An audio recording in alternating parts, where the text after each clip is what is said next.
A brand new update for melee combat, an update finally to the leveling system, and we kind of have a new Rec Room original quest. Hello everybody, I'm BillehBawb from BVR, and welcome back to another episode of Rec Room Roundup, where we go over the latest in Rec Room news and updates. First off, let's talk about this latest update and all the stuff it brought to the game. There were quite a few bug fixes, updates, and changes to the animation controller V2, which, now that I think about it, seems kind of useless because we can just use Rec Room Studio animations, but whatever. They've also added this brand new collision detection volume, which is kind of like a trigger zone, except it's specifically intended to be used for melee weapons. You can see here it's got a more unique kind of sword shape, and it outputs more detailed collision data than trigger volumes, and also it is more reliable at actually picking up collisions than trigger volumes. Because the problem with using trigger volumes for melee weapons has always been if you swing it at a really high speed, half the time it won't even detect that it even went through something. This new collision detection volume goes hand in hand with, and also released with, the long-awaited swing handle, which is also a new component intended to be used with melee weapons, which essentially is really simple. It just allows you to detect when a player is swinging it. I know I've mentioned this in the past 3 videos, but these are the two components that were used to make Bonky's hammer and Make It to Midnight. And now we finally have access to them, and we can finally make decent melee weapons like we're in that game. And this last thing is pretty interesting. It's a dialogue UI component. Whoa.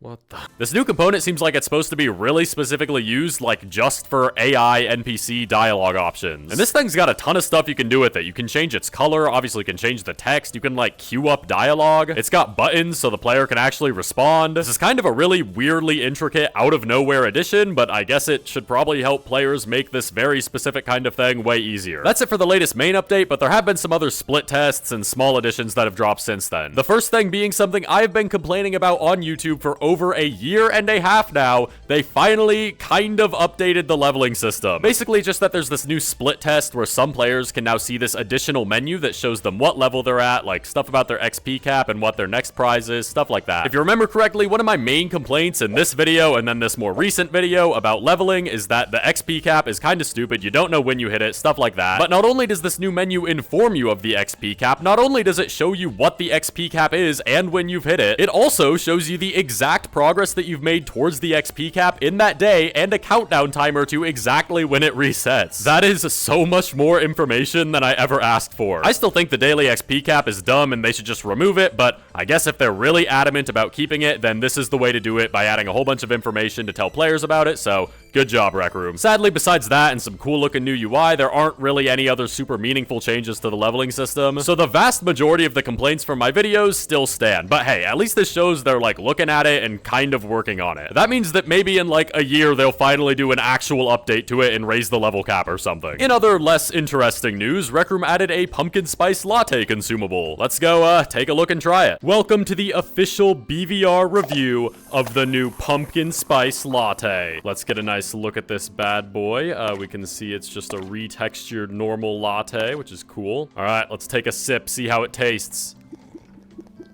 And it tastes like nothing, because this is fake. It's all fake. Rec Room's got to make a brain implant that you can buy and put in your brain so that when you eat Rec Room food, it tastes like it sends the signals to your brain, so it feels like you're actually eating the food, you know? That is $1 million idea. I mean, they've got to hire me after that one, let's be honest. All right, we're finally almost ready to talk about this new quest, adventure, whatever it's called. But first, real quick, there wasn't that much news this week, so today's episode of Rec Room Roundup is sponsored by Kiwi Design. Kiwi Design is my favorite place to get all kinds of VR accessories, including head straps, facial interfaces, controller grips. They've got it all. And better yet, they've got a Black Friday sale running right now with up to 40% off on some of the products I just listed. I've always been a huge fan of Kiwi's head strap products for the Quest 2, the battery and audio ones, as you can see here. And now they've just gone and released a classic model head strap like this for the Quest 3, which is going to make it so much better to use than with the default head strap. Kiwi Design's also got a protective carrying case for the Quest 2, so you can take it around wherever you go on vacation or whatever and have it be safe. I actually really love Kiwi Design's products, so if anything I just said interested you, make sure to take advantage of this Black Friday sale with the link in the description. And you can even use my code BVR for 5% off and even help support me while doing it. Thank you so much to Kiwi Design for sponsoring this video, and let's get back to the news. Alright, let's finally talk about Rec Room's new collaboration with the Teenage Mutant Ninja Turtles that brings a new experience to the game. This collaboration is a new room you can go to, the Trials of TMNT, that was made by the Rec Room team. And contained in this room are a couple things. There's this nice little hub area, and then yes, there is a brand new main game made by the Rec Room team where you team up with 4 players to progress through a story. They're technically officially referring to this game as an adventure, but I mean, come on, if you read read between the lines a little bit, you can pretty clearly see that this is just a smaller scale Rec Room Original quest. Pretty much all Rec Room Originals are now is just stuff that was made by the Rec Room team, and this technically was. So you're probably wondering, how does this experience actually stack up? Is it actually good at all? And I would say that, keeping in mind it was intended to be shorter and smaller scale than the actual quests,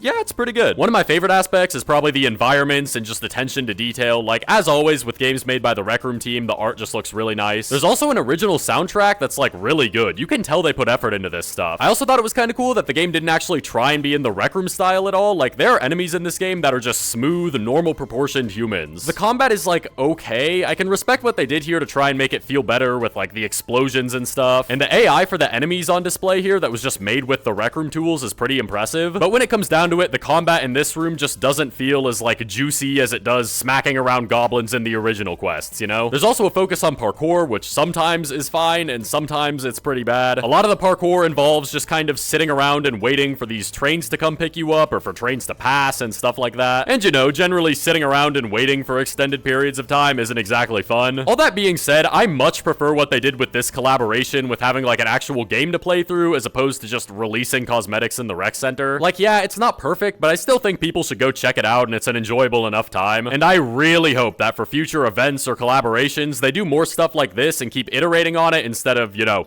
again, just dropping cosmetics in the rec center like they have been recently. Speaking of cosmetics, there's actually a whole bunch of them you can get in the TMNT room. There's a set you can buy for each one of the 4 turtles outfits, and then there's also a shredder set you can get. And then below that, there's a bunch of empty spaces for more cosmetics with months on them. So it looks like they're gonna keep dropping new cosmetics in this room until like September of 2024. That is such a long time to support this. There's a room currency that you use to buy the cosmetics, which you can either get from paying with tokens or just by playing through the room a whole bunch of times. And yes, these outfit items are pretty expensive. We're talking like tens of thousands of tokens if you just buy them outright. Obviously though, it's not as bad considering you do have a way to get them for free just by playing the game. At the time of me recording this, it seems like they're still actively tweaking the amount of room currency you get for each time you beat the game. I've seen like some people get 17 for one run and some people get over 1,000 for one run. So I'm still not really sure on exact numbers, but it's seeming like if you want to get all these outfit items for free, you're gonna have to be playing through this quest like dozens of times, probably even hundreds. Which, yes, is a little bit absurd, but I don't want to comment too much on it because we still don't really know where it's gonna end up. Let me know what you think of this experience in the comments below. I'm interested to see what people have to say. And I'm also pretty interested to hear if you guys would be okay with getting a new quest in the future that was kind of made in the same way as this, except probably just longer and a bit more in depth. Here's this week's rotation of items. That's about all the news I've got for you this week. Not too much, but you know, I talked about the turtle stuff for quite a while. If you haven't already, make sure to check out last episode about a Rec Room hacker getting sued by Rec Room, who, fun fact, by the way, that hacker tried to get that video taken down, so thanks for that, man. But yeah, that's all I've got for this episode. Thanks for watching, and I'll see you next time. Goodbye.